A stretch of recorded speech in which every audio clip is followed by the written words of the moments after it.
ചേച്ചി, ഇപ്പം നമ്മളെ 3 സ്ഥാനാർത്ഥികളും നല്ല ശക്തമായി പ്രചരണം നടന്നുകൊണ്ടിരിക്കുകയാണ്. അപ്പം ഈ 3 പേരിലും ആര് ജയിക്കണമെന്നാണ് ചേച്ചിയുടെ ആഗ്രഹം? ആര് വന്നാൽ വികസനം നടക്കും? എന്തായാലും അങ്ങനെ പറഞ്ഞ ഒരു മാറ്റം നമുക്ക് വേണമെന്ന് ആഗ്രഹമുണ്ട്. ആര് ജയിക്കണമെന്ന് വെച്ചാൽ ഇപ്പം നിലവിലുള്ള ഒരു ആരാണോ ഭരിക്കുന്നത് അവരേക്കാൾ കുറച്ചുകൂടെ മാറ്റം നാട്ടിന് വരണമെന്നുണ്ട്.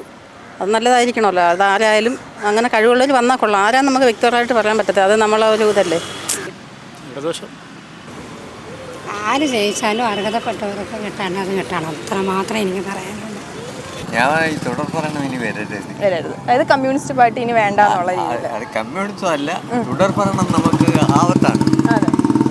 അവരുടെ ഭാഗത്തു നിന്നും വളരെയേറെ ദോഷങ്ങളായ പല അനുഭവങ്ങളും നമ്മുടെ ഈ രാജ്യത്തുണ്ടായിട്ടുണ്ട്.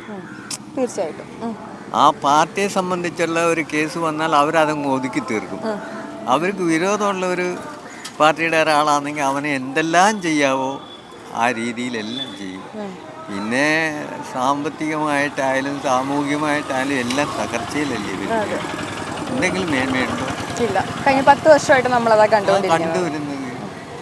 പക്ഷേ കമ്മ്യൂണിസം എന്ന് പറഞ്ഞാൽ എനിക്ക് വയസ്സ് 85 പോകുന്നു. എൻ്റെ കുഞ്ഞുനാളിലത്തെ കാര്യം പറയുകയാണെങ്കിൽ ഞാനൊരു RSPക്കാരനായിരുന്നു, ഇടതുപക്ഷക്കാരനായിരുന്നു. അന്ന് പാവപ്പെട്ടവന് വേണ്ടി നിലകൊണ്ടതാണ് ഇടതുപക്ഷം. ഇപ്പം ഈ ഇടയ്ക്ക് വെച്ച് അവരങ്ങ് വലിയ പണക്കാരായി. ഭൂസ്വാസികളുടെ ഒരു സ്വഭാവം, മനുഷ്യത്വം ഇല്ലായ്മ, അത് ഈ പിണറായി വന്നതിന് ശേഷമേ ഉള്ളെന്ന് എനിക്ക് തോന്നുന്നത്. ജയിക്കണമെന്ന് പറഞ്ഞാൽ LDFിൻ്റെ ഭരണം വലിയ ഗുണമൊന്നും ഉള്ളതല്ല. ഇപ്പം 10 വർഷം കൊണ്ട് അവർ ഭരിക്കുന്നുണ്ട്. അത് അത്ര വലിയ ഒരു ഇതൊന്നുമില്ല. അവർ പറയുന്നതൊന്നും ചെയ്യുന്നത്. പക്ഷേ കോൺഗ്രസ് ചെയ്യാന്ന് വെച്ചാൽ കോൺഗ്രസിനെ കൊണ്ട് അവർക്ക് ചെയ്യണമെന്ന് ആഗ്രഹമുണ്ട്. പക്ഷെ അവരെ കൊണ്ട് അത് കഴിയത്തില്ല. പിന്നെ BJP രണ്ടും ഇതായിട്ട് നിൽക്കുക. ജയിച്ചാൽ ഞങ്ങൾ ഏതാണ്ടൊക്കെ ചെയ്യാന്നുള്ള ഒരു ധാരണയിൽ നിൽക്കുക. 3 പാർട്ടിയെ കൊണ്ടും ഒരു ഗുണവും ഇല്ല. അഭിപ്രായത്തിൽ BJP വരണമെന്നുള്ളൊരു താല്പര്യമുണ്ട്. കാര്യം ഭരണമാറ്റം ആഗ്രഹിക്കുന്നവരുണ്ട്. BJP വരണമെന്നുള്ളൊരു ആഗ്രഹമുണ്ട്. UDFിൻ്റെ സർക്കാർ അധികാരത്തിൽ വരുമെന്ന് 100% പ്രതീക്ഷിച്ചിരിക്കുന്നു. ജയസാധ്യത ഒന്നും പറയാൻ പറ്റത്തില്ല. കട്ടക്കയാണ്. നമുക്കിവിടെ മാറ്റം അനിവാര്യമാണ്. എപ്പോഴും ഇത് നമ്മുടെ പ്രതാപ് നല്ലൊരു മനുഷ്യനാണ്, നല്ലൊരു ഡോക്ടറാണ്. അദ്ദേഹം ജയിക്കണമെന്നാണ് ആഗ്രഹം. ഇപ്പോൾ 2 കൂട്ടരും മാറി മാറി ഭരിച്ചതല്ലേ. അടുത്ത ഒരു പുതിയൊരു ഭരണം വന്നാൽ ഏറ്റവും നല്ലതായിരിക്കും. ഭരണത്തിനായാലും എന്തുമായാലും ഇനി കാണാമല്ലോ നമുക്ക്. അതെ, ഇപ്പം രണ്ട് സർക്കാരും ഭരിച്ചു. മൂന്നാമത് ഒരു അവസരം കൊടുക്കണം. നല്ലത് ചെയ്യുന്നവരെ അവർ ജയിച്ചാൽ മതി. വികസന പ്രവർത്തനങ്ങളിൽ നടന്ന എല്ലാ തെറ്റുകുറ്റങ്ങളും പരിഹരിക്കണം. തേവള്ളി പാലം പണിഞ്ഞ് 3/4 കൊണ്ടുവന്ന് നിർത്തിയിരിക്കുന്നു. ഏറ്റവും വൃത്തികെട്ട ഒരു സംരംഭമായി പോയത്. അതുപോലെ തന്നെ ചിന്നക്കട മേൽപ്പാലം പണിഞ്ഞ് ആശ്രാമത്തുകാർക്ക് വരാൻ വഴിയില്ലാതായി. ഒരു മുൻവിധി ഇല്ലാതാണ് ഇതെല്ലാം ചെയ്തിരിക്കുന്നത്. അതെല്ലാം പൊളിച്ച് നീക്കി നല്ല രീതിയിലാക്കണം.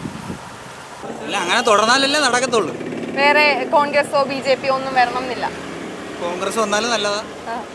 BJP വന്നാൽ അതിൽ കൂടി ഇച്ചിരി നല്ലതായിരിക്കും. ആര് ജയിക്കണം? അത് ഉറപ്പായും നമ്മൾ കൈപ്പത്തി ബിന്ദുകൃഷ്ണ ജയിക്കണം എന്ന് ഞാൻ ആഗ്രഹിക്കുന്നത് BJP ആണ്. കാരണം ഇന്ത്യയിലെ മോഡിയുടെ ഭരണം വികസനം മാത്രം ഉദ്ദേശിച്ചുകൊണ്ടുള്ള ഒരു ഭരണമാണ് നടക്കുന്നത്. മാത്രമല്ല, നയതന്ത്ര വൈദഗ്ധ്യം ഈ ഗവൺമെൻറ്റിന് ഈ 10 വർഷം കൊണ്ട് നമ്മൾ കണ്ടതാണ്. ലോകത്തെ എല്ലാ രാജ്യങ്ങളുമായും നല്ല ബന്ധം സ്ഥാപിക്കുവാനും ഇന്ത്യയിലേക്ക് നല്ല രീതിയിലുള്ള മൂലധനം കൊണ്ടുവരുവാനും മോദിക്ക് കഴിഞ്ഞിട്ടുണ്ട്. പിന്നെ കേരള രാഷ്ട്രീയം പറയുകയാണെങ്കിൽ ഇടതും വലതും മാറി മാറി ഇത്രയും കാലം കേരളം ഭരിച്ചെങ്കിലും ഭരണം രണ്ടുപേരും ഒരേ രീതിയിലാണ് കൊണ്ടുപോയിട്ടുള്ളത്. അവരുടെ പാർട്ടിയും പാർട്ടിക്കാരും വികസിച്ചതല്ലാതെ കേരളത്തിലെ ജനതയ്ക്ക് സ്വാതന്ത്ര്യാനന്തരം വലിയ നേട്ടങ്ങളൊന്നും ഉണ്ടാക്കാൻ ഈ 2 കക്ഷികൾക്കും കഴിഞ്ഞിട്ടില്ല. ഇന്ത്യയിലെ പല BJP ഭരിക്കുന്ന സംസ്ഥാനങ്ങളെടുത്താൽ അവിടെയെല്ലാം വളരെ വലിയ വികസനമാണ് 10 വർഷം കൊണ്ട് നടന്നിട്ടുള്ളത്. കേരളത്തെ പരിശോധിച്ചാൽ ഇവിടെ ഒരു തരത്തിലുള്ള വികസനവും നടന്നിട്ടില്ല. അതുകൊണ്ട് ഇവിടെയും BJP ഭരിച്ചാൽ മറ്റ് സംസ്ഥാനങ്ങളിലുണ്ടായ വികസനം നമുക്കും കിട്ടും എന്നുള്ള ആഗ്രഹം കൊണ്ടാണ് ഇവിടെയും BJP ഭരിക്കണം എന്ന് ആഗ്രഹിക്കുന്നത്.